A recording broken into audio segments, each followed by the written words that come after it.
How you do? Ooh, y'all on. Welcome to the All Purpose Podcast. I'm RJ Leary. You scared me. I'm Teresa. And I'm Star. And George is over there breaking stuff. So it's not us. Yes. Y'all heard the crash. We just sitting here. We had nothing to do with that. So how have y'all been? It's been a while since I seen you. Yeah, it's been a minute. No, it ain't. This It has been a little weekend, while. What? it's been pretty cool. It's been moving fast. Yeah. You know. It's officially Sagittarius season. Ooh. Oh, you're a hater. We're going Say I'm lying. into the Capricorn season. Well, yeah, and then because you're a December baby Yeah. still, but you Capricorn. It's slowly approaching. And I'm on a cusp, so they call me a Sagicorn. I don't claim that. I'm a Sagittarius. I don't know about no Capricorn. Come on to this side. I can't. My birthday is the 20th. The day before. That's not how it works. Mm-hmm. This is gonna be a hater your whole life, huh? What you, a Scorpio? I'm absolutely a Scorpio. Ugh. Well, I don't Yeah. have an issue with Scorpios. It just depends on the person. I don't know. I think a couple of them, they usually have to be right. Kind of got to have the last word and kind of controlling. For the ones that I have encountered. That is not true at all. It is For the true ones that because I you have like to be in encountered. control with stuff too. Sometimes you can be like, I don't like to be in control. you don't like to be in control, but you take control because you feel like you have to. Exactly. If I don't, who will? But give somebody else a chance to take a stab at it. Just like with the intro just now. Because you said it don't matter because you look at other stuff. Exactly, but I jumped up and did it. Because you said it don't matter, and I'm looking, and I said, "Start, you do it." Before she could open her mouth, good. Welcome to Our Purpose Club. I'm just like, you didn't even give her a chance to even do It's all good. You didn't say her name. Yes, I did. What? Did you even hear her say it? It was gonna get done. Did you hear her say? Well, she looked over. I said, "Star, exactly, you do it." Exactly. You didn't hear me? You didn't say Star. You just said you do it. No, I said, "Star, you do it." No, she looked over. That was my indication. I said, "Star, you do it," Okay. and you was looking at other stuff. You just because I was gonna do it, But anyway, we here. We started. Yes. So y'all Thanksgiving was okay? It went good. Y'all ate them beans, greens, potatoes, tomatoes. Oh yeah, and can't forget the other song. Can I get to the yams? I don't like yams. You don't like that song? You eat yams? Well, I do, but there's other things that I like outside of having yams. So you eat yams? I do eat yams. Yes. You eat them with the marshmallows on top?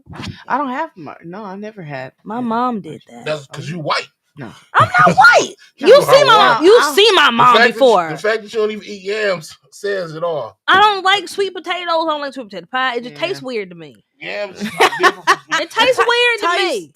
It tastes weird to me. I like everything else. Yeah, everything was cool though. Yeah. And we got our first snowfall. Yay. Yay, Michigan. Yeah. Oh, speaking of Michigan, I know y'all don't watch. Well, you watch sports sometimes, Just don't you? a little bit.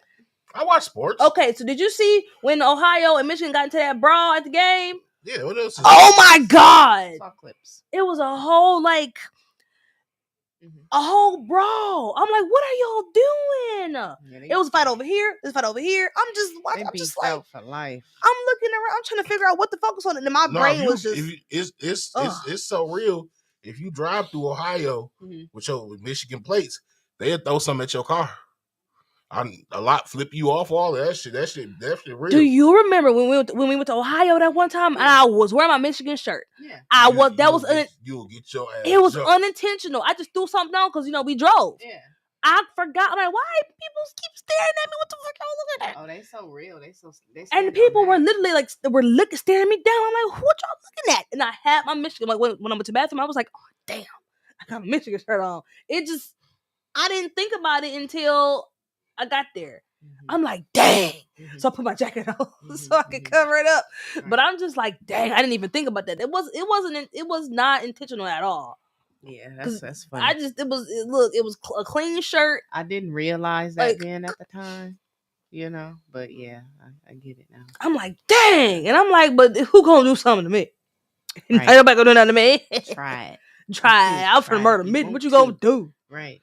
And I'm just like, man, I like red too. It's okay. You gotta, you know what I'm saying? But yeah, that is real. Right. Exactly. And man, and whenever, when I'm at work, we're here. A lot of our customers are mainly, because the main headquarters is in Ohio. So whenever people call, oh, where you calling? You calling from Ohio? No, I'm in Michigan.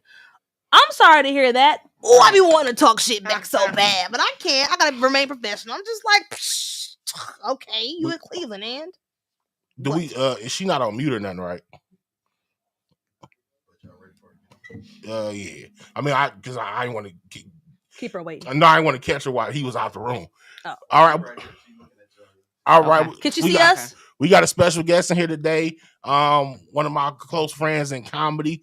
This young lady is very talented. She's worked with and toured very many talented comedians, such as Monique, such as Coco Brown, such as I forgot the list. But she been doing it. She been doing it. I need y'all to make some. Well, I guess you can't make noise for us virtually. Huh? I can. But give it up for my homegirl, Jao Judah. Hey. Hello, Thank hello, you everybody. Today. How are you? Girl, exhausted. You had a long Sunday, huh? My daughter turned 15 today, and she been dragging me around everywhere. Like I'm trying to convince her. Okay, I'm trying to convince her birthdays ain't supposed to be fun no more. Don't let her hear that. She will bust up in here. What? Look, she will bust up in here. Well, like, at least you had something to do. Yeah. But yeah, so let me tell you something. Look, on the weekends, I don't want to do anything that requires me to put on drawers. Like I don't. I don't. I don't. My mom says that. She's like, I gotta put on clothes. Right. Yeah, she said put on drawers. Clothes, drawers, undergarments, same thing. If I put on drawers, that means I'm going out the house. I don't want to go where the people are. I'm not the Little Mermaid. I don't want to be where the people be. Like I want to be in my house, enjoying the amenities that I pay for. I feel that. I understand. Mm-hmm. So, hey, yo, what's the weather like in Dallas right now? Anyway, I'm jealous already. Well, I'm in East Texas, and it's been raining for days. It's just been raining. I don't know who turned on the flood waters and just said "fuck it," but it's bad. So you born and raised in Texas? Yep, I cannot escape. I have tried. Okay.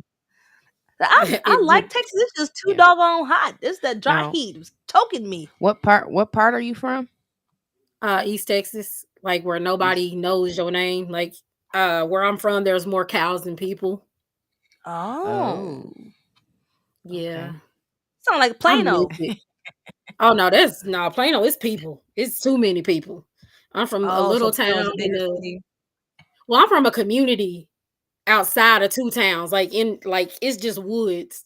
Like if the lights go out, it's just pitch black. Like yeah. Yeah. I don't know about all that. My uncle is in Killeen. Ooh, I'm so sorry. Look, he was in like in Houston, and then he moved outside of Houston because of his job. So, but it's okay. I like it. Punished? Huh? Is he being punished? I don't know. I'm not sure. Like he's from here. He's from Michigan, but he went to the army and retired. Came back here to what the heck are you doing? My pen. Put that down. Oh my God. Ugh. But no, he came back here, graduated from U of M, and then went back to Texas because all of his kids are in Texas. So he just went back out there to wherever he was at before. They've lived, I guess, all around Texas, but he was there like mainly. So he went back there, and that's where he's been at.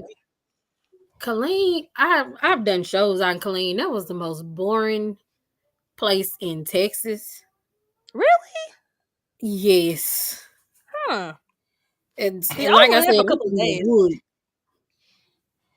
It was, but look though, y'all got before we ended up getting it, y'all had Wingstop. I was that satisfied me. We didn't really go anywhere. Fries? Oh my God. Yeah, we had. I'm like Wingstop. Oh, can we go to Wingstop? And my uncle was like, "Yeah, let's go." And I'm like, "This is like, oh my God, like, I want to move here just because I got Wingstop." I was at Wingstop Friday night. What you mean? I'm jealous. Well, we have one now, but that's all the way out across town. But at least we have it now. I take it. I can't really be a choosy person because we got it now. Girl, So, I drive 45 minutes. Oh Lord. So, Judas, tell us, how long you been doing comedy? 11 years. Ooh, well, what kind of journey has it been for you? It like really the crazy thing is when I was a kid, people would tell me I need to do comedy, and I didn't believe them because these people here are here. But I had wanted to do it, and I kept procrastinating. And then when my dad passed away, I was like, let me go ahead and give this a try. And I went to my first open mic, and I put the name Jal Judah on the list. I was like, if I like it, I'll come back, like once a month. If I fail, I'll never come back. Bro, I hit that stage for the first time, and I was hooked, and I started going every week, every single week. And like my career was going like really good. I was booking more, I was getting, out of state and stuff. And then the second time I went to LA for Comics Rock, I ended up getting really sick. And like when I got sick and my kidneys started failing, it kind of put a lot of stuff on hold. Like I feel like I would be way further if I hadn't got sick. But now I'm getting back, into the groove of it. Post COVID, I'm trying to write more. I'm trying to, I don't know. I'm just at 35 years old. I'm trying to decide who I am, and I want to bring that on stage and let people know more about me other than just, the little bit they do see. So yeah, it's a long look. It's what they say. It's a marathon and not a foot race. Not a race. It's definitely a marathon. Yes. Yes. Now, you said about your kidneys. Now, tell us how that has changed your comedy, your experience as being working as a comedian. Bro, it's annoying. It is annoying. Like from having it's to touring harder for you. I mean, like you have to, find somewhere to dialyze ahead of time. Like when I was in Atlanta, instead of like there was a dialysis clinic right next to the theater, but instead of that one, they sent me to some clinic in Duluth County in the woods. I was like, Like I passed, like after I passed the fifth tree, I was like, wait a minute, Jesus. And then one time I had a comic ask my best friend who was like, she was the book shows and stuff. He asked, is she really sick or is she saying she has kidney failure to book more shows? And I was like, first of all, who would lie about being sick? Because it actually works against you when it comes to booking. Because I'll have people try to book me and they'll be like, how's your health? How's your kidneys? Concerned about that. So it's just like, at some level, it's added another layer of difficulty that I wasn't expecting to be involved in my journey. Yeah, I understand that completely. That's actually why I don't disclose, what I go through. You know what I mean? Because that affects your. Yeah, I try not to. Nobody want to book the sick comedian. You know what I mean? But then when you start getting like if you look at me, you can see like my scars and my fistula and stuff. So at some point, it's kind of hard to just not disclose. Like when I was walking around with a catheter with my chest. Like if you look at my old pictures from the first time I performed with Arsenio Hall, I performed with a catheter in my chest.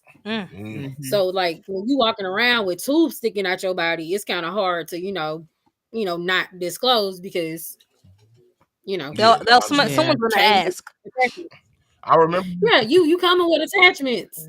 I remember you had something out of your hand when we were at Comics Rock. We were in Atlanta, and I was wondering. Oh yeah, that's my fistula. I was wondering what that was.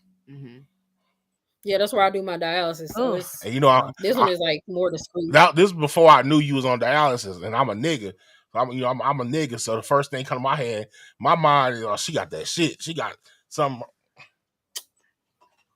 How is it? How often? And the crazy thing is, more Black people need to be educated because in those clinics, it's mostly us. Yeah, it's mostly Black people. Okay. How often do you have to go, or would you have to go 3 days a week. 3 days a week. Wow. 4 hours. Bored as hell. Okay. Yeah. And it was 3 days a week, but was it like for like an hour maybe or Hell no. 4 hours? It's like an all day thing. No, it's not. What'd you say? It's like mostly 3 or 4 Yeah, hours. it's 4 hours. 4 hours. Okay. That's all day to me. Unless you do night clinics. Some people spend the night. I'm not gonna do that for 8 hours. I'm not gonna sleep in no clinic. I'm good. I am not a vampire. 4 hours isn't long enough for me. That's it's boring when you can't move. If you in there from like 7 to 11, it go by quick. Mm-hmm. That's I'm just gonna why I tell you get my this. sleep. My daughter always gets in trouble when I'm at dialysis. So then I got to sit there for 4 hours and be pissed off and can't move. Do you know what it's like a passivity and you have to sit in one spot? Yeah. Bro, I'll be like, look, I'm like, Ricky, when I catch you, Ricky, like, oh, she wait till they unhook me. Wait till they unhook me. Just wait. Sometimes I'll be like, hey, come on. If you don't, look, you better clamp these lines. I got ass to whoop. Like, come clamp these lines. Oh no. That is crazy. But let us get into some good stuff. So tell us, you worked with and toured with a lot of people. Who are some of your favorite people that you've worked with and traveled with? Well, you already know. Like, I gotta say, Monique is one of my favorites because she gave me. I love her. I want to meet her one day. Let me tell you something. She gives those hugs that make you cry. You ever just needed a hug with somebody? Oh my god, and she smells so good too. Oh my god, she smells like when money. she hugged me in Atlanta, and she kissed me on the cheek. I got a little bit of corner lip. Oh my god, you creep! Bro, let me say, she's amazing. Right you creep.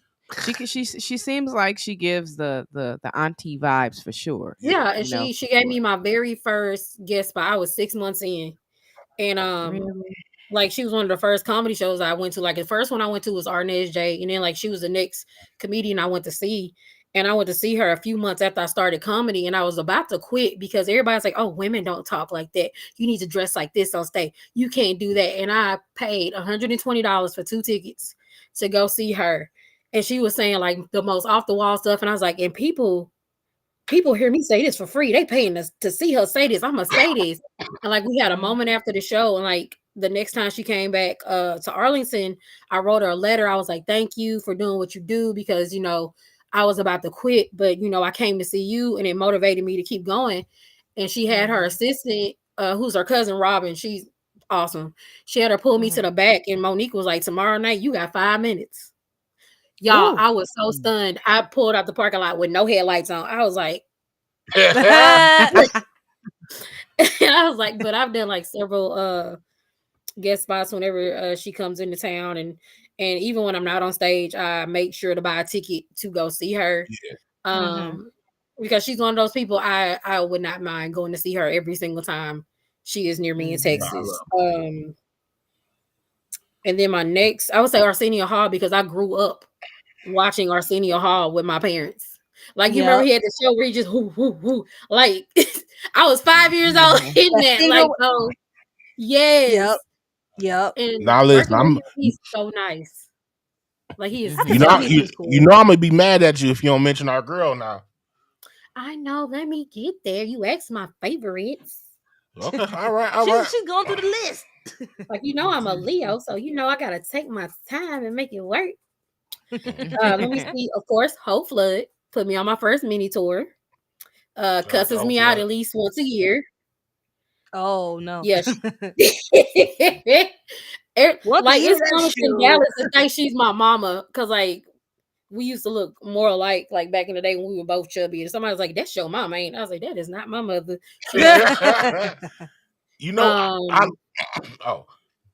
Don't you do it? I'm do it. I love Hope because she reminds me of me if I was a woman. What? Yeah, if I was a woman, Hope don't care about cussing nobody out. I would be Hope Flood. So like her just not giving a fuck ish. So remember in Atlanta when she was talking to us and she had the little slit on her titties kept coming out, and so the assistant was like, the assistant kept going, "What? Okay," interrupted her. So as much as she played for them titties, we was gonna see them titties. And she was like, bitch, they just titties. They can see them. Look, and then like she was about to fight. I'm like, them titties too young to be fighting. Them titties too young for a tussle. You can't be tussling with toddler titties. Like them titties are too young to be fighting. Them titties still had a warranty on them. A warranty. I will start using that.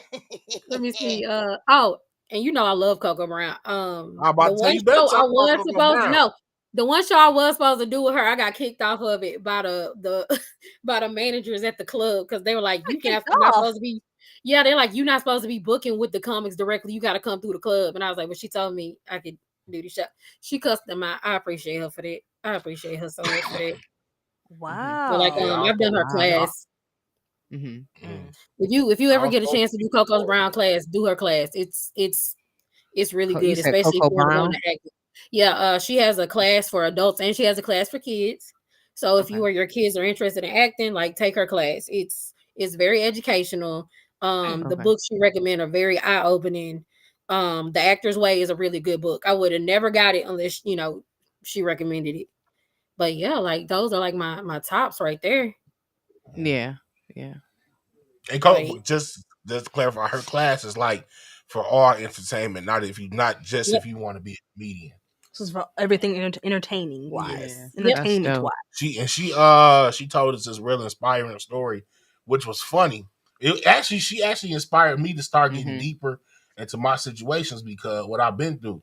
When she told the story, she was like, she was so depressed. She just after she on TV and stuff, she tried to kill herself. She overdosed on. She tried to OD on a bunch of sleeping pills. And she said she slept for like a day and then woke up, and it was her room. She's like, "Is this heaven? Is this?" Come to find out, she didn't die because the pills expired 6 months earlier. Yeah, I remember that. Wow. And that because black people, we keep medication forever. Yeah. I got some Benadryl that expired less than 6 months ago. I googled it to say if it's been less than 6 months, it still works. I said, let me go and take this Benadryl. Then black folks do keep. Yeah, you're right. Like you need them antibiotics. I got them antibiotics from 1992. They still work. Man, I'm not taking no antibiotics for no 19. Nothing. Not now. Not the 30 years. That's a new strain of penicillin right there. I'd rather be in pain. I just take a nap, wake up, and see what happens. Pretty much. So with your comedy, with your experiences, do you? Because I know people use their stories to relate to people and to kind of lighten the mood and make light of the situation with laughter, because laughter is some of the best medicine. Do you ever? Because I know I even was going to ask you this one day, RJ. Do you ever hesitate to share certain things, or do you just say, you know what, forget it, somebody might need to hear it? Is there anything that you have ever been reluctant on sharing or spotlighting in your comedy? Yes. That's that. The answer kind of has two folds. Okay, so there are certain jokes that I cannot really do around us, because black people get like as hard or proud as black people are. So no, sometimes they get sensitive. Because like sometimes when I do jokes about my kidney failure, or like I do jokes about my funeral, like I have a whole set about that, and then they get weird about death. But I'm like, death comes for everybody. I worked at a funeral home. I've seen babies buried. I've seen elderly people buried. Death comes for us all. You might as well laugh at it while you had opportunity. And then some stuff, like after a recent breakup, there's stuff I wanted to joke about, but I had to look at it and be like, okay, right now are these jokes from a place of hurt where I'm being mean, unnecessarily mean, or can I put this on stage for somebody else to relate to? And when I first wrote those jokes, they were mean. So I was like, let me, give it some time, and then I'll, go back into it. But yeah, I mean, for the most part, I feel like everything is open and you're able to joke about it. Some stuff I feel like you need to have more tact. But it's just like some stuff I don't joke about. Like I have a homegirl that does a joke about being molested, and I'm like, baby, that's too deep for me. That's too sensitive. Laugh at it, but I can't do it. That's too. Even that's a little bit too touchy. Just a little bit. I don't think. Yeah, that's a little too much. I was like, oh no. I mean, but you know, and I think it comes with reading the room too. You know what I'm saying? Like, Yeah. if they're okay with this, then you know, I might not go too much into it, but I might mention it. You know what I'm saying? Quick talk, okay, cool. Let me move on. You know, because like, some you can people make it funny, but like you can't just stay on it. Yeah. So you've been doing people like, ooh. Yeah. Cringy. So you've been doing this comedy thing for a very long time. What would you want your legacy to be? What would you want your legacy to be when it's all said and done? I want my legacy to be something that the black sheep, the weird black girl, the blurty black girl can look at and be like, yeah, like I see myself in her. Yeah, it's okay to like the things I like or to do the quirky stuff I do without feeling bad about it. Because I grew up when black people wasn't watching anime and doing all that stuff, and you know, I used big words. And let me tell you something, my classmates were not very smart, but they could come up with an insult. Exactly. Right. Exactly. That's how it always is. When they found out I watched anime, they called me nigganese, which is nigga in Japanese. Oh my god, kids when are I mean. Use big words, they called me nonky, which was nigga honky.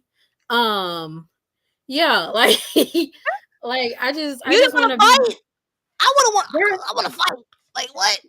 They not gonna hit me in my face. Like, first of all, I was a geriatric pregnancy. I can't just be out here fighting people. Okay. Yeah. When your mama is old, you be born just a little old. I can't be fighting people like that. I can't do it. Yeah. You see, my kidneys raggedy. I want to get hit in my face. But yeah, like I feel like I want to just be that person. They were like, okay, she was herself. The good, the bad, the ugly, the pessimism, the optimism. Like, I want people to just be like, okay, she was who she was. It took her time to figure it out, but she lived with who she was. And that's, that's really it. Because sometimes we need to see an example of someone making their own space to be them. That way, when you make that space, other people can feel comfortable to make their own space to be themselves, especially with black women, especially. You know what I'm saying? Because there's so much pressure to be not on the list. We get like you do this, this, look like this. I'm like, can I just be me? Let me tell you something. That's something that I'm dealing with, because you know, like when you were 15 years old and you were trying to figure out, well, who do I want to be? Who am I? Nobody told me that at 35 I would be dealing with that again, but as an adult. Because you were talking about Thanksgiving earlier. Like, my mom almost flipped the table on me this Thanksgiving for a comment I made. I said, if I die and come back, I want to come back as the dog of a rich black woman, because we treat our dogs well. Okay? Yeah. I'm broke. My puppy gets air fried shrimp. He had beef tips and rice earlier today. Okay. My baby is spoiled. He got a car seat. He's a Chiweenie. He right there being nosy. He's a cute Chihuahua, the wiener dog. Yes. That is my baby, Jotaro Devontae. I call him JoJo. He gotta see. That's how you know black people will name their dogs after real people. People be calling them dogs ankle biters. I need him to know. Look, his middle name is after Jesus Devontae Christ, because he's black now. So you know, he can't come right. Black. So look, so I said I want to come back as a rich black girl dog, because we treat our dog good. My mom's like, you don't believe in that. I was like, don't believe in what? Reincarnation. She's like, you wasn't raised to believe in it. I almost said I wasn't raised to suck dick, but I do that too. But I was like, look, my heart. You can't tell me what I believe in.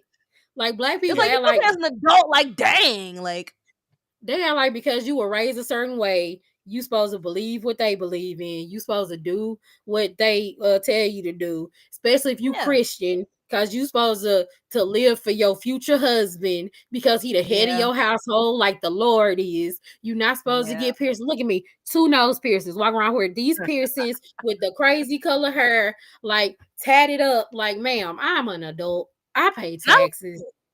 I like it. Like, let me be who I'ma be. Like, I'm already having a rough run. Just let me be myself. Hey, at least let me be comfortable, so I don't have to worry about that. You know, right? And look, I have accepted the fact that I'm the black sheep. Now I'm just trying to be the fat black sheep. I want to take up space. I want to take up space. Don't say that. I want to be heard. I want to be seen. I want to be appreciated. You know what I mean? Right. I'm a black sheep, but guess what? You see me in all my black sheepness, though, don't you? I am an experience. Like, okay. Right on. Like the first time you got Fuel City tacos when you in Texas, I'm an experience. Oh, see, look. So now we need to go take a trip now.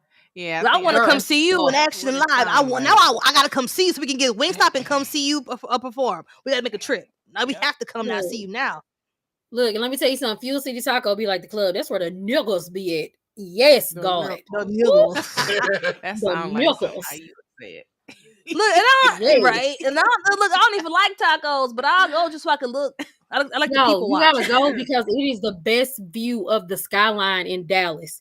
Fuel City Tacos has the best view of the skyline. You can see the whole skyline, and they 24 hours. But take cash. They don't take cards. That's okay. I know how to use ATM. It's okay. Mm-hmm. It's like a drug deal, right? Look, right. Dude got a couple just thumbing through it real quick. You know what I'm saying? Ain't nothing. Best food is like a drug deal, cash only. What's a debit card? What's that? I don't know what that is. Right. Okay.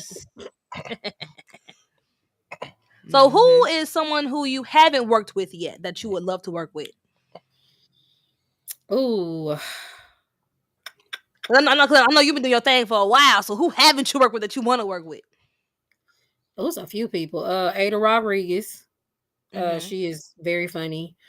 Schuler King, because he used to work at a funeral home, and I used to work at a funeral home. Like, I feel like we can relate.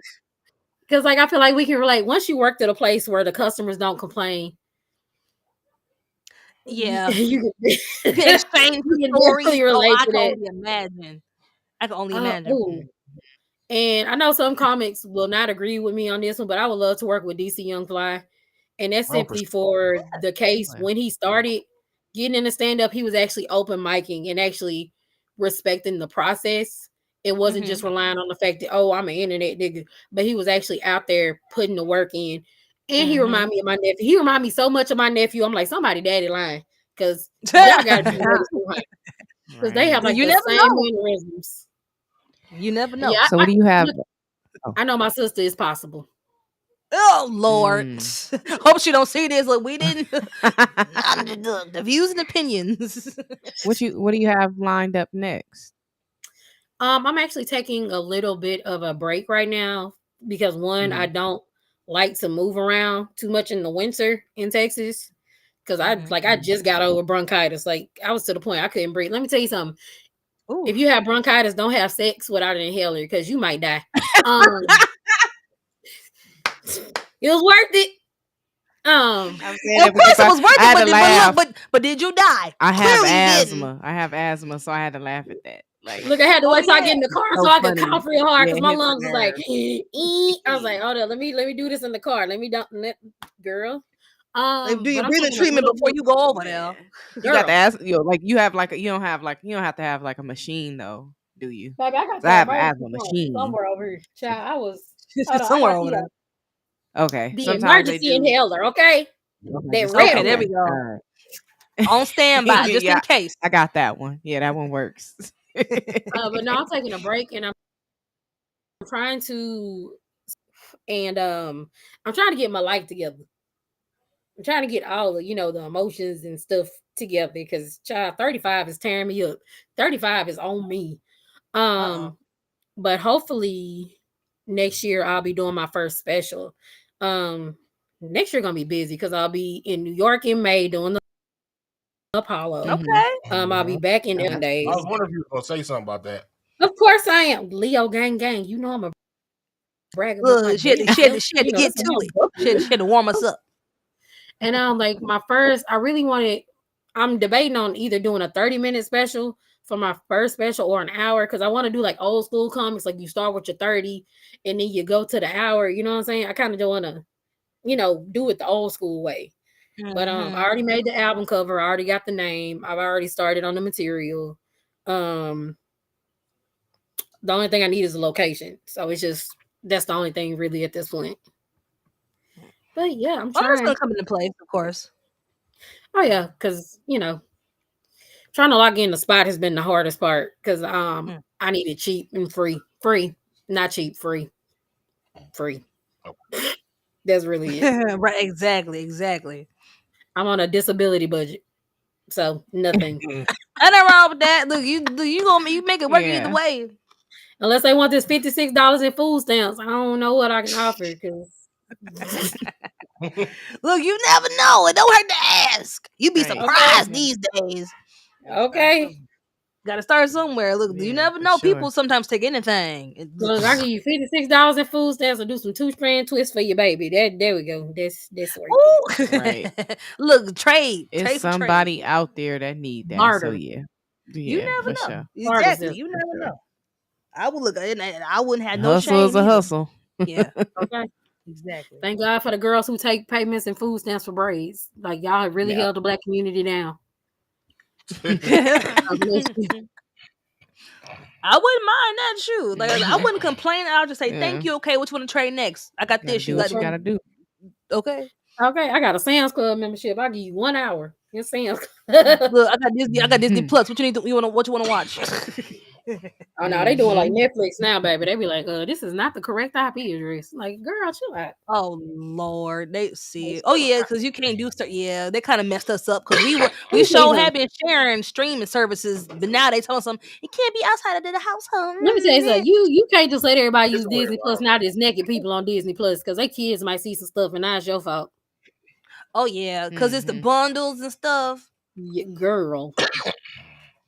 Yeah, that's what happened to me. I was just like, oh crap, because I forgot about the Hulu bundle, and I said, oh shoot, I got the Hulu, HBO, and Disney bundle, but baby, I didn't know I was gonna see dick on Disney. That's just what I usually see on Netflix. Like, wait a minute, Jason. Don't let Tubi cross over now. Ooh, it's gonna be all kind of stuff, man. Well, let me tell you something. I knew Tubi was real when I saw a fat girl naked on TV for the first time. I said, I appreciate the representation.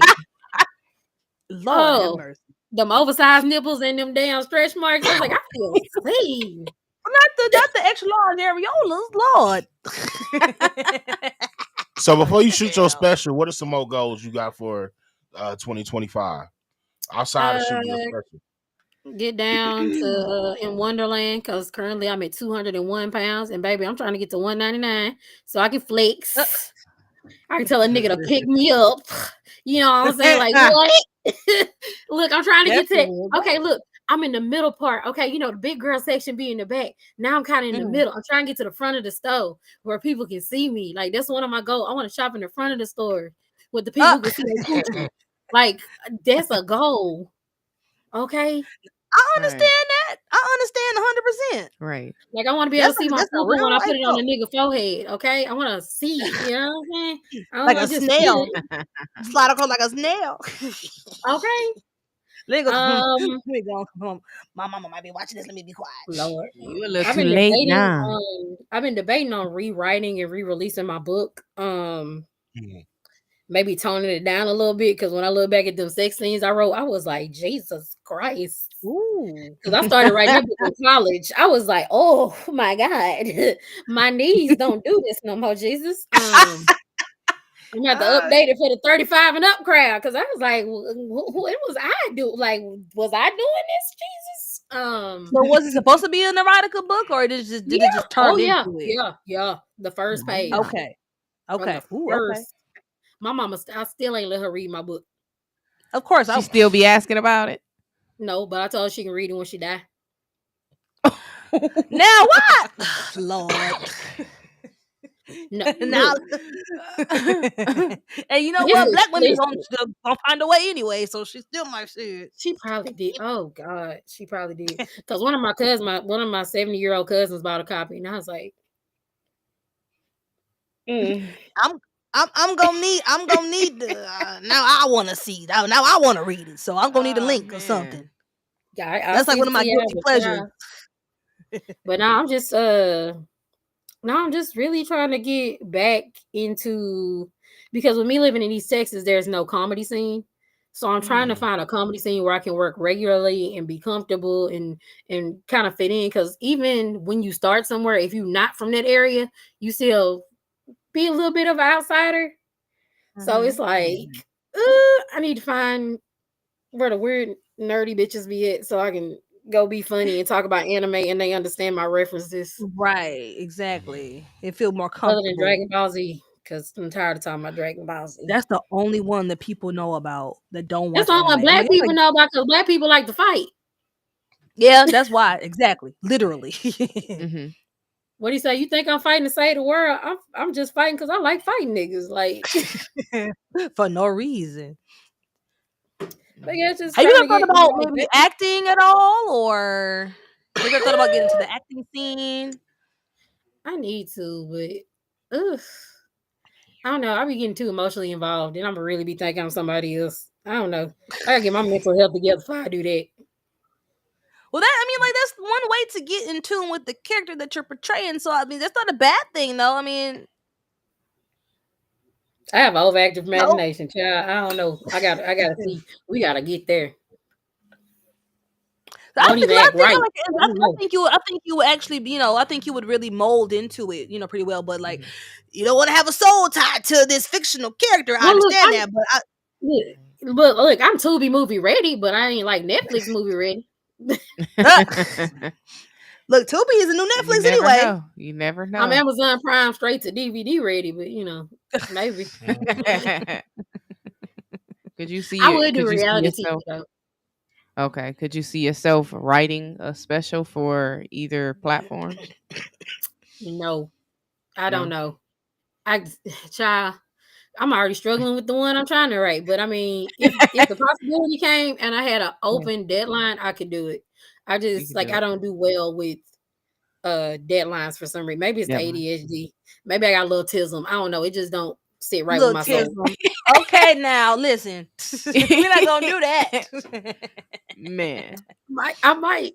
Black people don't never be diagnosed. Be 62. I'll be like, I got ADHD, autism, and OCD. Yes. So that's what they said, but I'm not gonna believe that. I'm not gonna speak it to it. I ain't claiming it. No, you need to really you should go to the doctor.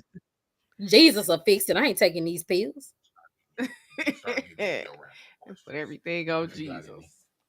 Yeah. Now, as far as your next year goes, what do you see yourself in the next maybe 2 years? Because things are changing so fast and things are evolving. With your comedy, where do you see yourself going in the near future? I mean, we under a Trump regimen, so I'm just trying not to be in a concentration camp. But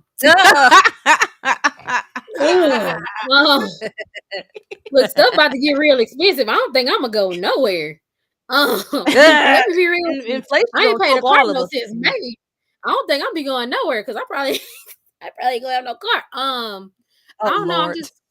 I'm still just working on building more material. Like I just want to get to where I can get on stage and the comedy comes as smooth as a conversation. Like that's my goal. Not like just crowd work, but I just want to get on stage and be able to have a conversation with the audience.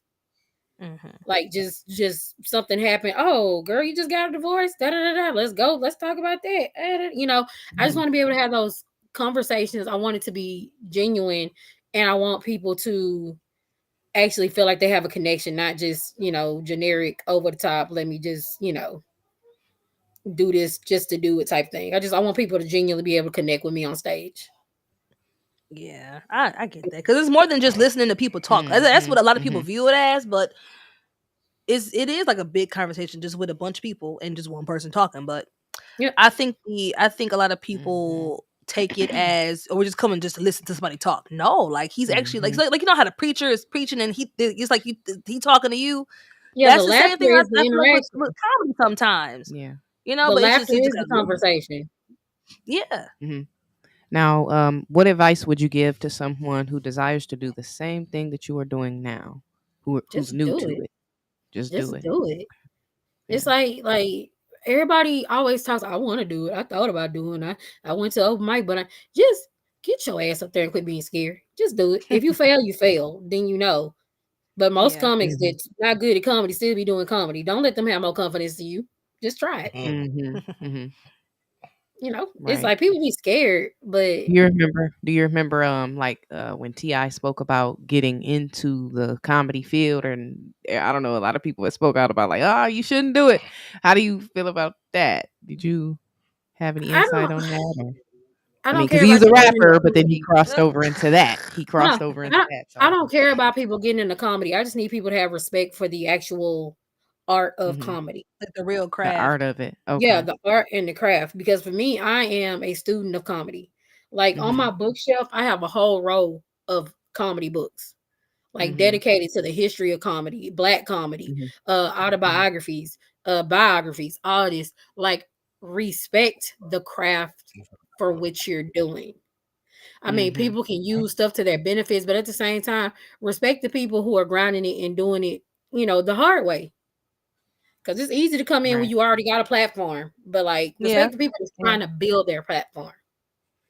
Like, I mean, Right. that's really it. Like, and if you want to use comedy to get into something else, that's cool, but still respect the people who are actually out here grinding, doing these bar shows, getting paid $25 in wings, and still out here doing it. Okay. Yeah, because I feel like I wouldn't say it wouldn't, because T.I. is a funny person naturally anyways. Well, I think he is. Yeah. So I feel like it's funny because it's him. He's a Without even, character. I'm just like, what is he? I thought he was just up there clowning around. No, he actually was like a full stand up he was doing. I wasn't surprised. I'm just like, it was random. I'm like, okay, all right. That's like me trying to be a rapper. You know what I'm saying? Random as hell. Like, what made you want to do that? You know what I'm saying? So, What's that like? Y'all remember when Brandy was rapping? Brandy? I do remember that. Yeah. She came up with a whole name. Tammy Roman did it too. She came with a whole alter ego and started rapping. Then she Man, started doing stand-up I comedy. I think What Taylor happened? Swift tried something like that before. she need to. She did it like once with T-Pain. She did a video with T-Pain. That was I don't fake. know That what wasn't that real. was. I don't know. No, it wasn't real. It probably wouldn't, but they really recorded something. Yeah, it was when she first came out, when she had the long curly hair. Yeah. It was something for the MTV Awards. It Okay. wasn't real. I remember it because I thought it was funny. You know what I'm saying? That she tried, no. that she had like the oversized, But them franchise boys clothes she had on. They still try to tap into it. I'm like, if what she the hell? tried, she need to go somewhere. But that actually was funny. I think that was good marketing for her, because after all that stuff with Kanye West at the music awards or whatever, that was good marketing. You know what I'm saying? It's like, I guess, solidarity for her. I guess they try to like stand up for her, make her fit in, make her feel better or whatever. I think that was kind of cool. Smooth the situation. Yeah, I understand why they did that, but I'm like, I hope this isn't the Black Album purchase. This is not an experiment, Taylor. This is just for kicks and giggles. We're good now. Go get your guitar and do, put your cowboy boots on, your lipstick, and let's go about our business now. This was okay. This was just, let's move on. But I get it though. I mean, I think people that are trying to venture off into it, that already have a platform, definitely need to still study. Right. And it's like, just because I feel like there can always be a level of respect, because even like in simple day-to-day interactions, I got a homeboy, he does comedy, he's Muslim. I respect your choices, I respect your religion, you respect my religion, we come together, we had these conversations, and we keep it moving. It just got to be respect. Like, I got friends, it's like with anything, like if you got friends, if you super straight and you got gay friends, y'all can be respectful, y'all don't got to come together. So it's like with anything. Like if I know somebody designs clothes, I'm not gonna be like, girl, I could have just got that off Shein. I'm a respect their price. And it's $700 for that. Girl, that's beautiful. I wish I could afford it. I can't, but I appreciate it. I appreciate what you do. It's ways to go about it.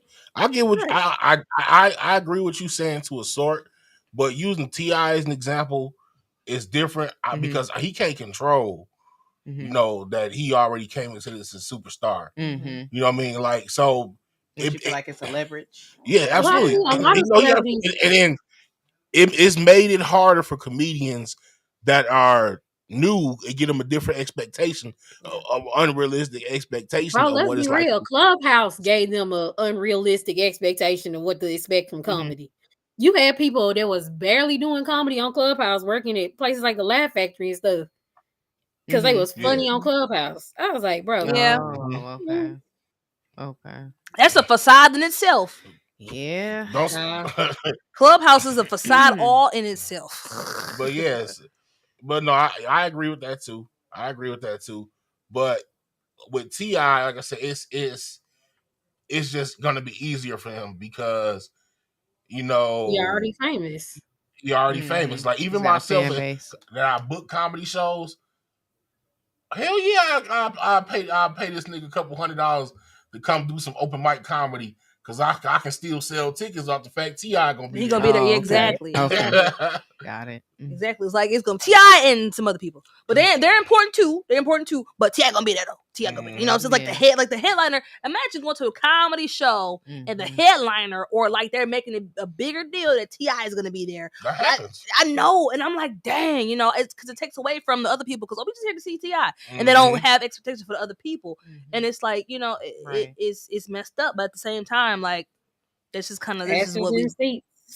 That's just how it is. That's just like so. You gotta sell the tickets. That's the same way with like the social media comedians, like with Ha Davis or something. You actually get people that, and I think they told us this at Comic Rock too. You get the Gary at the ATL Theater told us this, that people don't buy tickets to see the comedy show no more. They buy tickets because this they favorite social media person gonna be there, and they can get some pictures with him for social media. Yeah, and they can post it for likes and stuff. And that's messed up too, because it takes away the joy, the enjoyment of people who actually like are into it, you know. Right. And because there's a lot of social media people that you're funny, but it's like put you up there against people who actually do it and study it and practice it. It's like it's I could have watched you on Instagram Live for free. Yeah. Right. It's like people who ran track in high school. You know, like, I can beat your car, Rick, but no, you can't. Sit down. Sure can't. That was how many years ago? Okay. Because I, for one, enjoy comedy. My mom, I grew up with my mom watching like different stand-ups. Even though I probably shouldn't have been listening to what they were saying. You know, none of us should have. I shouldn't have been listening to it, but hey, I mean, sometimes you can't unhear it. Like sometimes it just happens and you hear it. Nope. And look, I grew up on Richard Pryor and Eddie Murphy. I'm hard. On life. Because look, we had the Kings of Comedy on tape. Okay. And I used to watch it when I was bored and she went around. Like she didn't say I couldn't watch it. So you know what I'm saying? That might have been why I started cussing as much as I did as a child. Because all watching that, I don't know. Maybe that's why. I don't know. But I grew up a lot. I grew up watching it with my mom and all different kind of, like, she was actually into, like, my mom was always at a comedy show of some kind. And I grew up back in it too. Which is nowadays we got social media now. They didn't have that back then. Now it's a whole different platform, different types of influencers now, and it's like it's taken away from it so much, and it's just like it's disappointing a little bit. Yeah, well, look, I used to sneak and watch Comic View. Right, me too. Comic View on BET. That's how I almost got. But let me tell you something. That's how I almost got caught. Like. When I was a kid, I'd hear the sex jokes and I wouldn't laugh. But once I started fucking, I started laughing. I was like, oh shit, she gonna catch me. She gonna know now. I know. I'm laughing at this.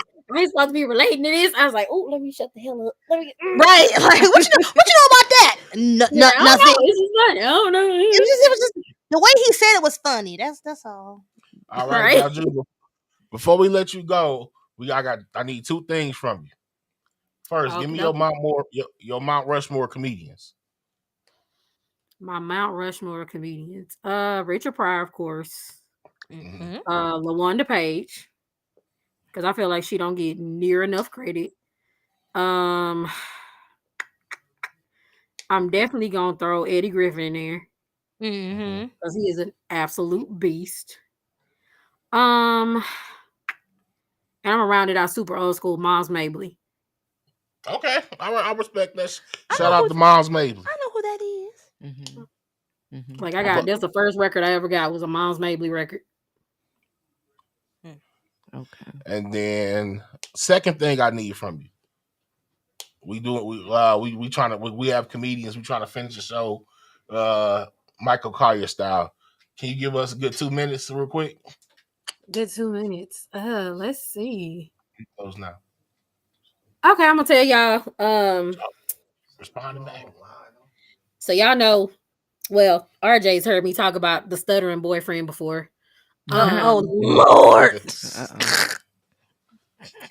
Like, ladies, y'all ever had sex with a man that stutters before?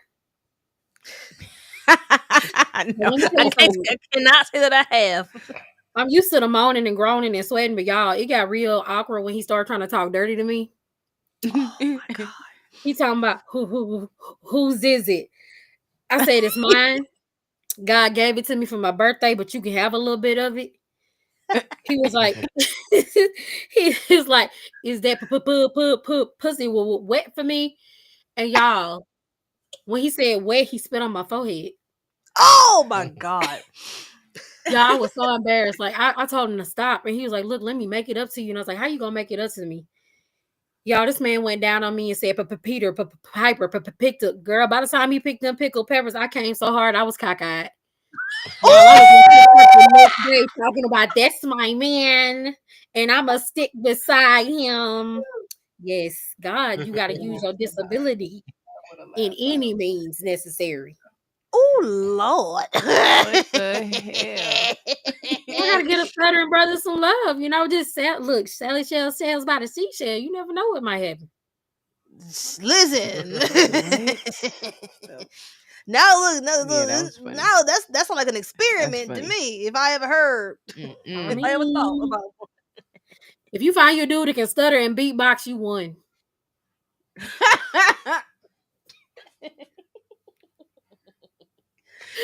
Oh yeah, I'm sorry. I just saw the visual. Funny. I gotta repeat that one. That was because I tell bad dad jokes, but I love dad jokes. She's going to say right now. I mean, you can continue talking. No, what's it? Don't be fighting over me. I understand.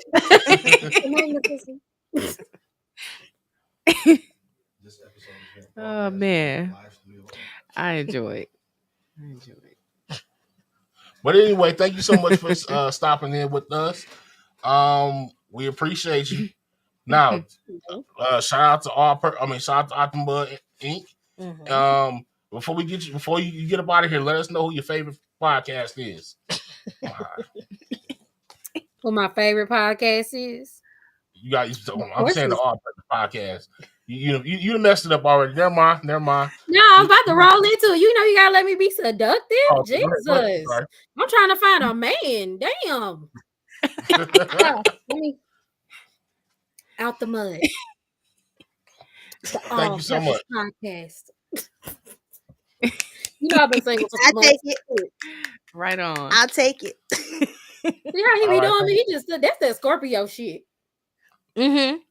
My point. That's not.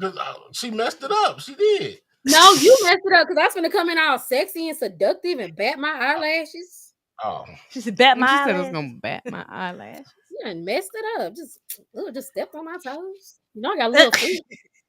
Because you said, let me think of one. I'm like, let me don't. No, because you gotta come in all teasing. We just can't let men have it. We gotta tease y'all a little bit. Y'all like to chase.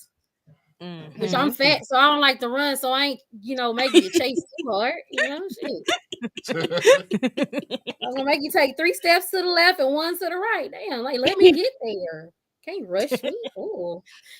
How y'all deal with him? I don't know. He's so bossy. There's a lot of things. Somebody got to do it, and I guess it's him. Up there hitting somebody with a daddy voice. Look, just because I'm in my bedroom don't mean we need to do that right now. Oh. I enjoyed you. Thank you so much for coming and talk to us. Y'all can have me back anytime. Look, just make sure you're free when we call you now. Mm-hmm. Well, I look forward to if y'all send some gummy bears and Dr. Pepper, I can do whatever you need me to do. Okay. Right. Mental note. And then we have to go to Texas to go see her too. I don't mind the heat that much. You have to come see me. Look, you got to come during first summer and not second summer. So first summer is what y'all would call spring. So yeah. Okay, cool. Mm-hmm. Noted. Right. Mental note. Got you. Look, he give me up there. We can hang out. Yes, RJ. I would love that. I would love that. Well, signing out, our lovely guest. Let us know where we can find you at your social medias and all that good stuff. I am Jaljuda, JALJUDA. Just Google me. I'm the only one. I better be the only one. I'm copyright this shit. I'm the only American one. It's some Indian ones, but I'm the only American. And say it again, Jaljuda. Yep, JALJUDA. Okay. And there you have it. And don't get it wrong because she said it twice, so she spelled it, y'all. Well, make sure. Well, not going to. Go ahead. I thought you were going to say something. So that was this week's episode of the All Purpose Podcast with our lovely guests. We're looking out for Miss Jal Judah. I'm Teresha. RJ. I am Star. And we will see y'all next week. Y'all be safe.